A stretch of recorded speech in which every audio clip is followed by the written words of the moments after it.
Naquela noite, algo acordou Paulo antes mesmo que seus olhos abrissem. O corpo inteiro estava pesado, completamente imóvel, enquanto a mente lutava para entender o que estava acontecendo. A respiração curta, o ar raspando na garganta. E então vieram os passos, lentos, arrastados, vindo do corredor. Mas antes de chegar nesse momento, precisamos voltar ao começo. Ao dia em que Paulo se mudou para a casa que um dia pertenceu a Renan, o antigo morador que simplesmente desapareceu. Paulo buscava um recomeço. Uma casa barata, espaçosa, silenciosa. O corretor foi direto. O antigo dono, Renan, sumiu. A família não quer mais saber dessa casa. Esta frase deveria ter feito Paulo desistir, mas ele precisava do lugar e o preço era irresistível. Enquanto organizava o quarto, empurrou um armário e encontrou uma porta escondida atrás dele. Um pequeno depósito cheio de poeira, cheiro de guardado e uma estante com algumas coisas deixadas para trás. Entre elas, estava um caderno preto, velho, gasto, com o nome Renan rabiscado na contracapa. Quando Paulo abriu, encontrou frases que pareciam escritas por alguém desesperado. Ele voltou. Não dormir de costas. Ele copia. Ele aprende. E mais adiante, anotações ainda mais perturbadas. Primeira noite, ele fica na porta. Segunda, vem até o meio do quarto. Terceira, senta na cama. Quando ele subir no meu peito, é o fim. Depois dessas páginas, a escrita mudava para uma língua estranha. No centro de uma delas, Renan havia escrito com força: Lashehim, Tal, Vu, Noha. Sem entender, Paulo leu em voz alta, e naquele exato instante, um arrepio frio percorreu seu corpo. A casa parecia ficar mais gelada. E ele sentiu por um segundo, como se Renan estivesse ali, observando, ou como se outro estivesse.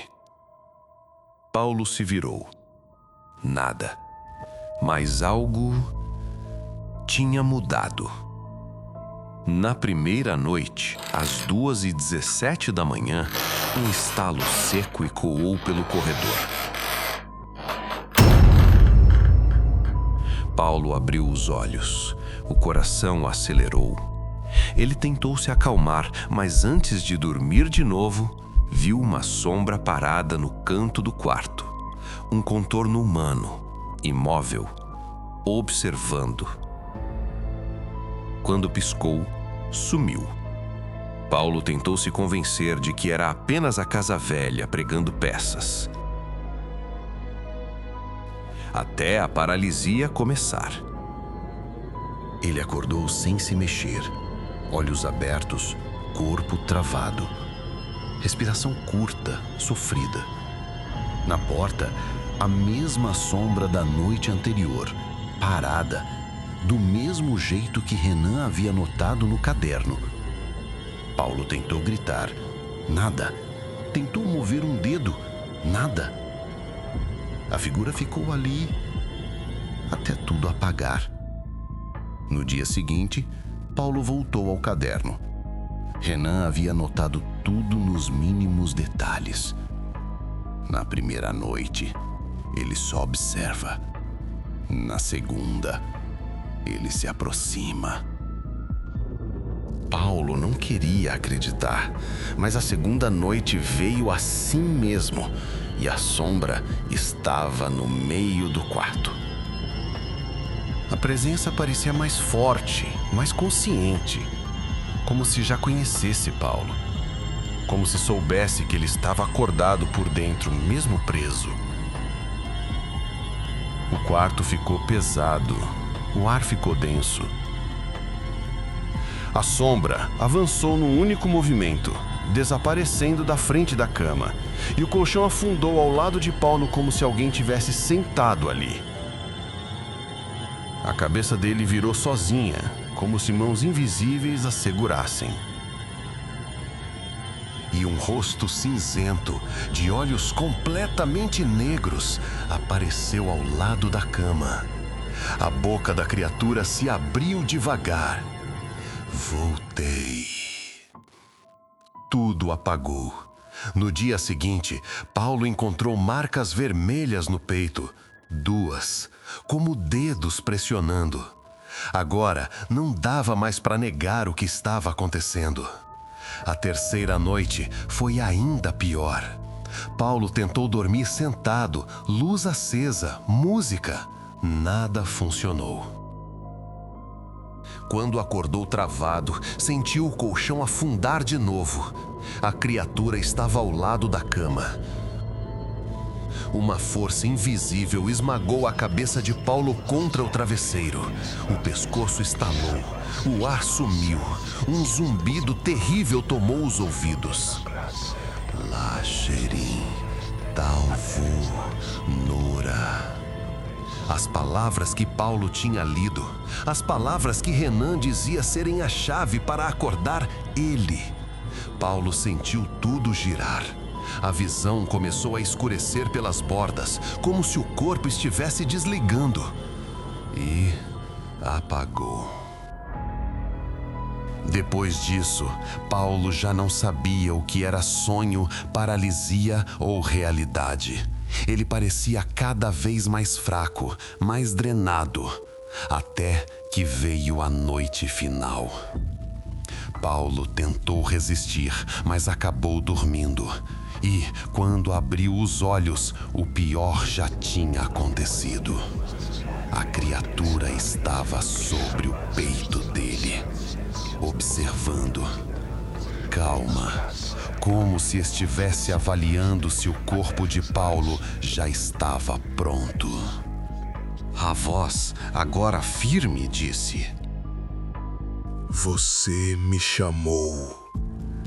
Agora eu acordo. Na manhã seguinte, Paulo acordou bem demais. Sem marcas, sem dor, sem olheiras.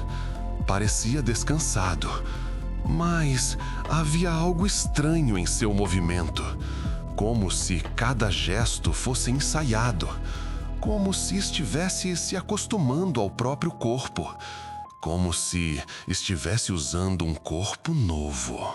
Ao anoitecer, Paulo deitou tranquilo, sem medo, sem peso, sem paralisia. E uma voz, não dele, ecoou pela casa. Naquela noite, pela primeira vez, Paulo conseguiu dormir sem paralisia.